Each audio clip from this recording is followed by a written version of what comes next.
Let's get ready for amazingness. Let's do this. Pepe, please roll the new intro.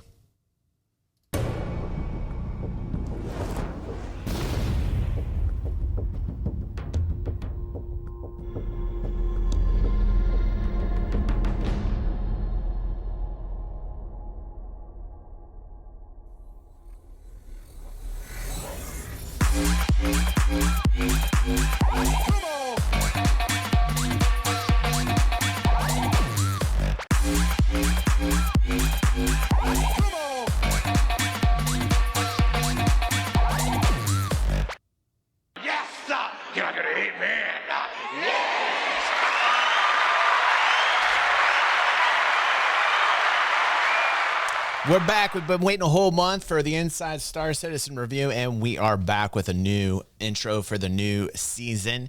Thank you, Anarchy, for that. We appreciate all the hard work you do behind the scenes, making amazingness for everybody here at DG360. The signal is strong, and the algorithms are alive. If you're alive, put a 1. You're an algorithm. You spell it with algo. You spell it with rhythm. And you put a 1 in there. Thank you very much. Thank you. Oh, somebody got a 0 in there. We got to help Wooksy out. All right, let's watch this. 19 minutes. I've been waiting forever. Let's see how Jared looks, if he's healthy, if he's refreshed. Let's check everything out. Let's do what we do on the show, and let's watch and have some fun.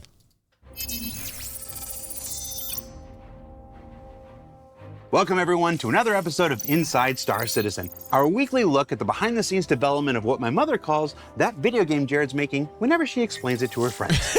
It's quarter 3. And if you've been following this show in any of its incarnations for a while now, you know that the road to CitizenCon is a very interesting one for our weekly video content, as we skillfully avoid all the hot topics being saved for the big, now 2-day event, and use that challenge as an opportunity to explore aspects of our development that might otherwise never get a chance to shine.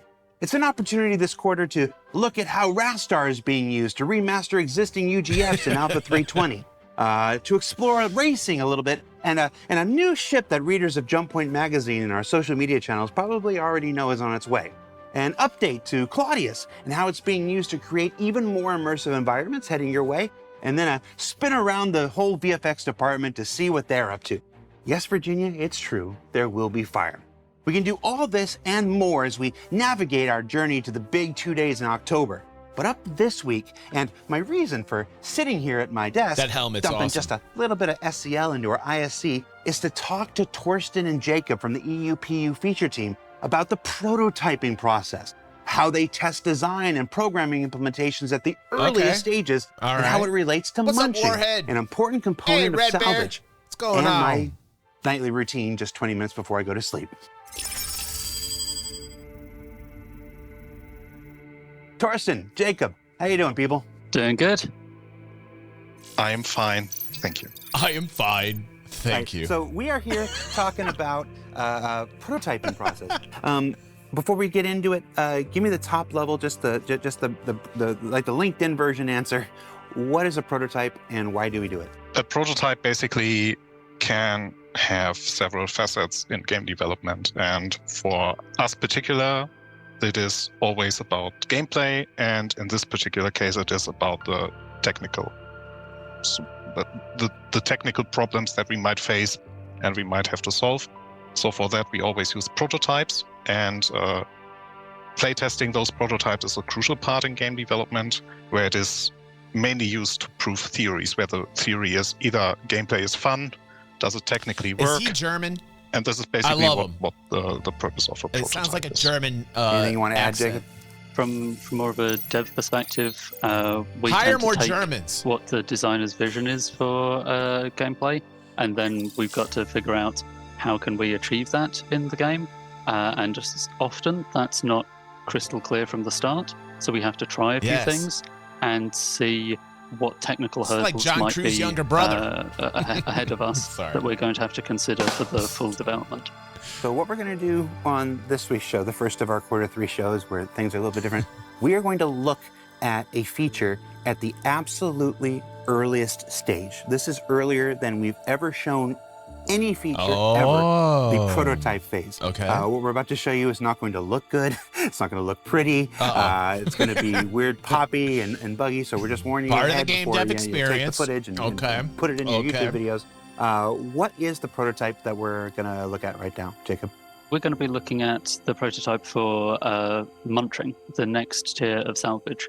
The idea being we need some way to take apart a larger ship and break it into little pieces so that you can then pick it up in your salvage ships, gain some material from that, and you'll be able to sell that later. But we're going to be looking at just munching the for those breaking a reclaimers. ship apart phase, Okay. which is what we're prototyping here. So I got it queued up here. Let's take a look at this here. So obviously this is a vulture approaching a gladius. Okay. Yep. So for the prototype, we've added in a new munching mode, sub-mode to salvage. So all of that hull scraping UI's disappeared, and we're going down to just what we need for this prototype, which is the ability to break apart a ship, which at the moment is going to look exactly the same as if you blew it up with your guns, but in future that would look rather different. What's happening right here? I see the bar filling up on the left, but nothing's happening with the ship. Yeah, so this is the placeholder for the actual gameplay that would happen here. The design will have some actual gameplay for what you have to do as a player to break the ship apart, but we put in that little placeholder, which is just essentially a timer approach. Dude, it's like breaking a piece of ore, man. It's like breaking a big rock apart, dude. I like the concept. Rest bar based on how big the target is. And that is actually on purpose. I like it. I like it. The question that we are asking in this prototype are more technical. That means that we shouldn't focus on the gameplay aspect, so we should keep the gameplay as minimal or as simple as possible, and then so that we can fully focus on the technical bits of the prototype.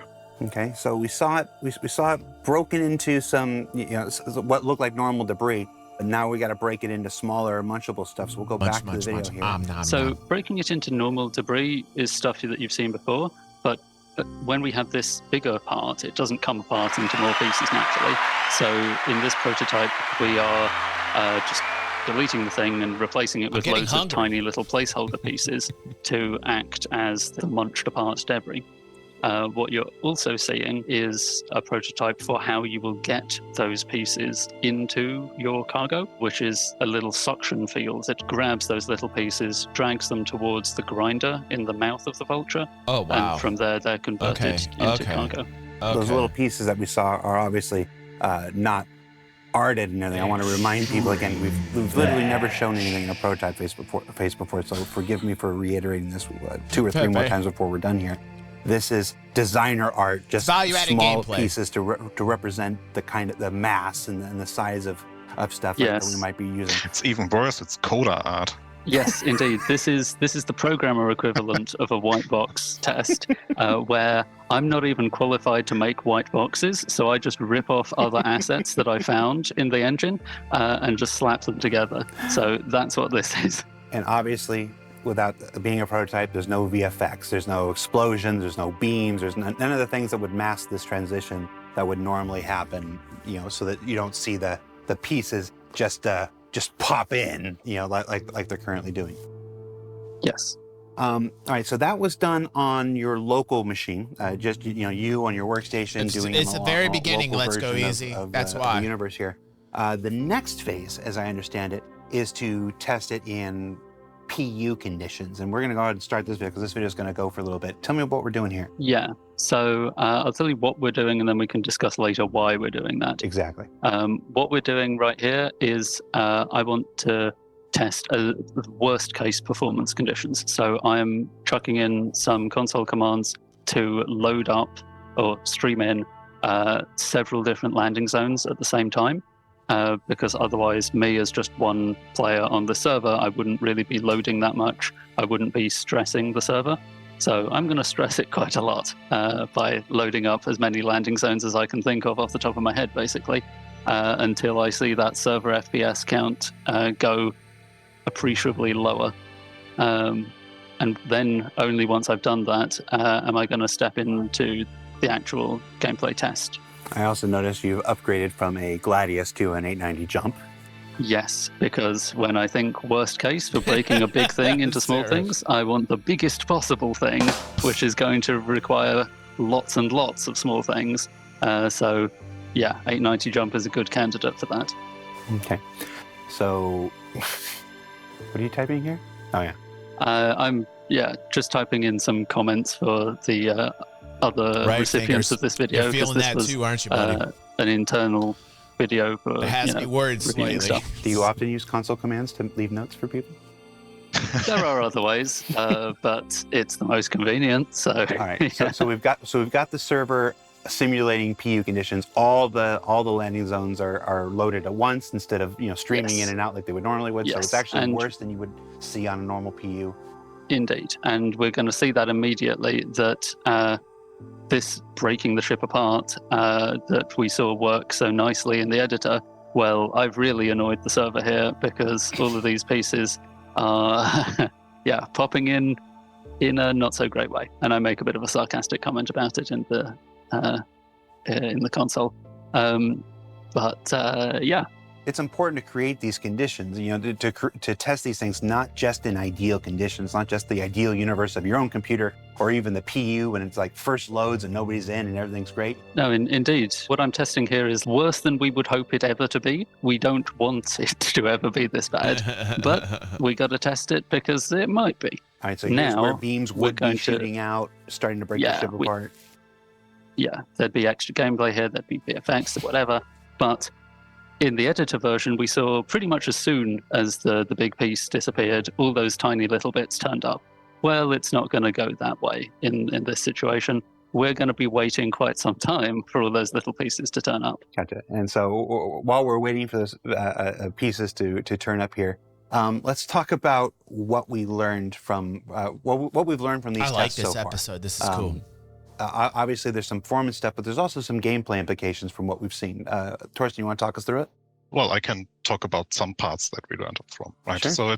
So the best thing that you can learn from a prototype is actually everything that goes bad, because this is the stuff that you can then iterate on and make the gameplay or the technical stuff even better. So from the gameplay perspective, so I will just talk about the gameplay stuff, and Jacob can talk about what we learned from a technical perspective there. From the gameplay we learned that... Thank you, Oz, for resubscribing for 29 months like a boss. 29 months from Oz. Thank you, Oz. That reminds me, I got to load up Oz's sounds on the soundboard for tomorrow's stream. What about big ships? So how, for example, now you saw the Vulture trying to attach to the 890 jump. That is a bit of a wonky situation and it doesn't feel right. So what about Vultures actually munching bigger ships? So how can we make that an interesting gameplay?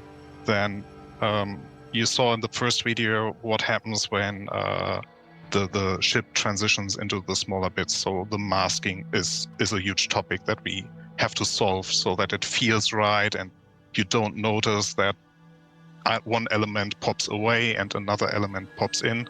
So we definitely have to... Thank you, Jilted. 12 months. So what he's talking about with masking is when the ship essentially is breaking apart into smaller pieces in the transition from the larger object into many other smaller objects. So thank you, Jilted, for that. I appreciate you, bro. 12 months. Love you. Love you, dude. Don't forget, we're having a giveaway and an after party after this, and we're going to have a lot of fun. Mask that.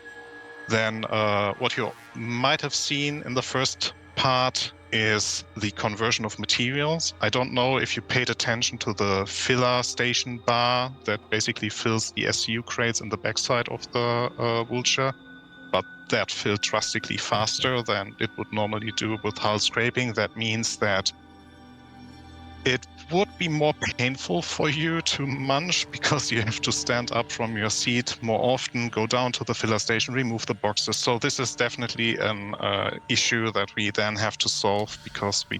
Toaster, God bless you. He's coming in with the Viking charge. God bless you, Toaster. This man sang us a song last week. I love Toaster, and Toaster is here to support us. We love you, Toaster, and we love your music. You are an awesome, awesome man. Ooh, child, things will get brighter. Now bring it down hard. Someday. What are you doing? Dance off, bro. Woo, man. This is nice. Thanks, DEF CON. Happy Thursday. I was waiting all week to see you guys.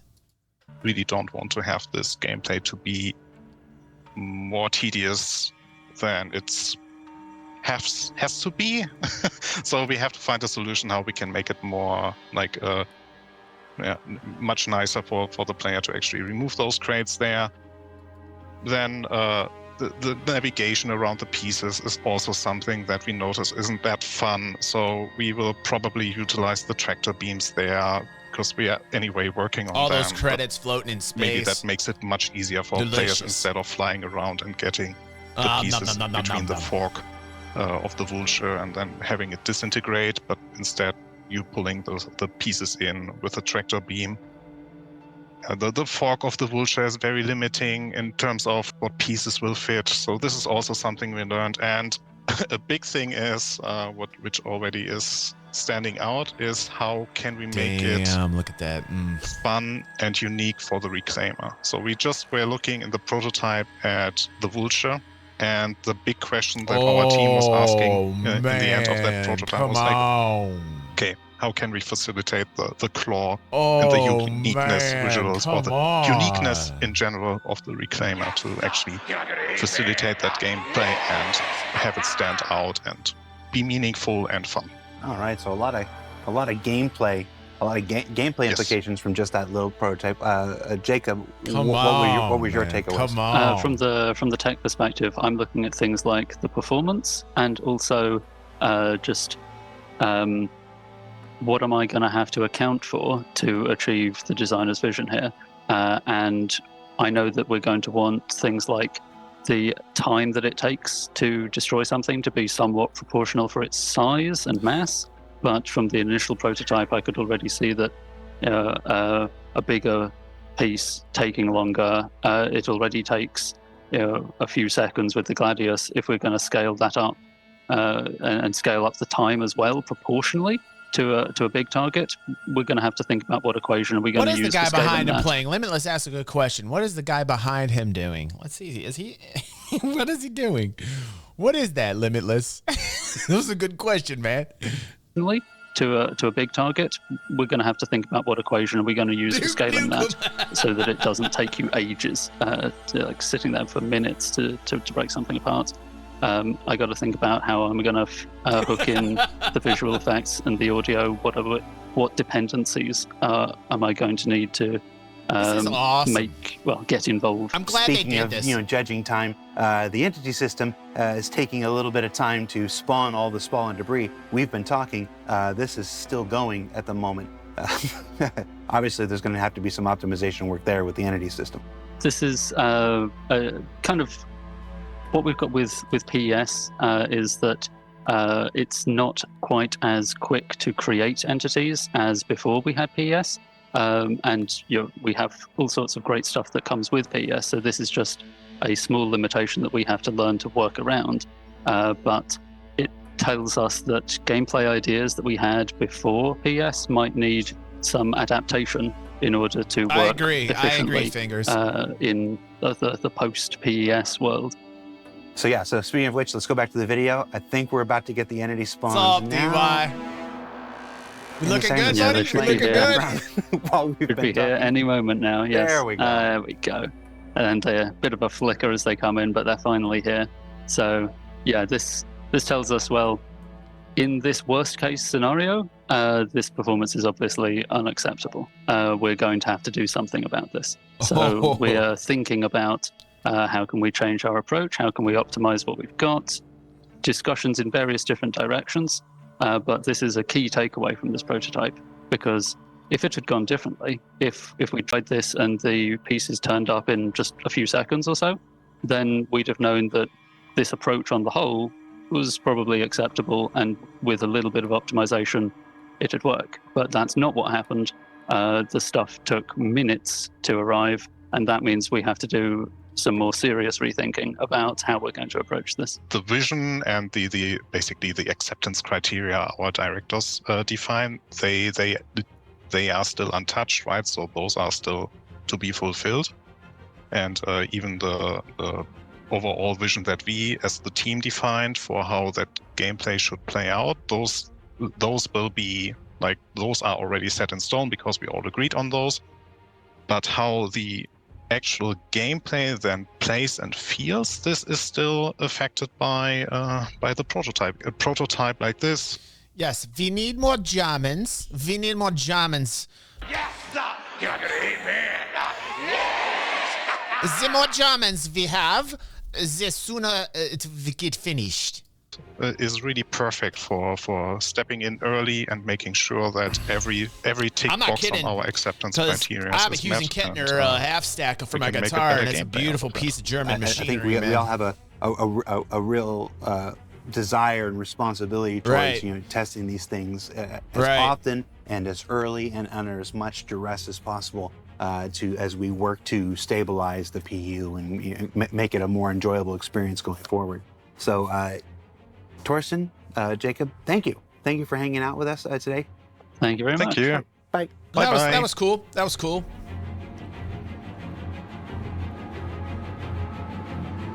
I mean, salvaging is going to be a really huge profession. You'll make a lot of money salvaging. Uh-oh.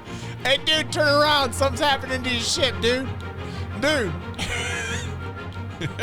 So what did we learn this week? Well, we learned that prototyping doesn't really look like much of anything, but it's an essential step towards proving out design and performance That guy's having before a bad all the day. artists and other devs go in to do their thing.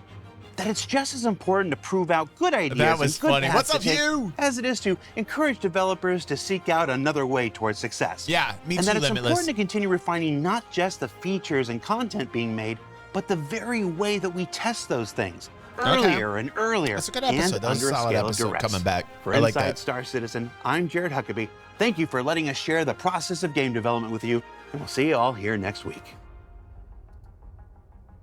Yeah, that was a good episode coming back into the new season. I like that. It's very informative, and I have to say, I think salvaging is going to be a big gameplay loop, and you're going to make a lot of money as a salvager. It's pretty necessary too. It's very healthy for the server when people are picking up all the trash. You know what I mean? What's up, Stunner? Du hast dich gefragt. Du hast dich gefragt.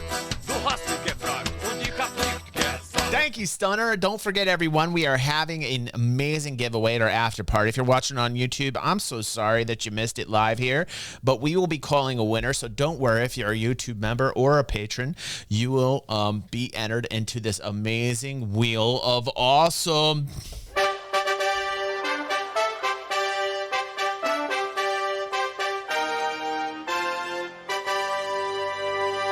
That's right. There are many names on this wheel, and you will have a chance to win an Expanse, a Centurion, and a Galaxy, and a Fury. And that's what we're talking about in DG360. And those are brought to us by Predator Mounts, our sponsor, and also Saint Grizz, our patron saint of awesome. So thank you very much for doing that. Those two amazing gentlemen, you make this channel awesome place to be. And if you're watching on YouTube, don't forget to like and share. The Inside Star Citizen review is back. Yes, sir. You're gonna eat me. Yes. And I love you. All right. Now it's time for some after party goodness. Oh,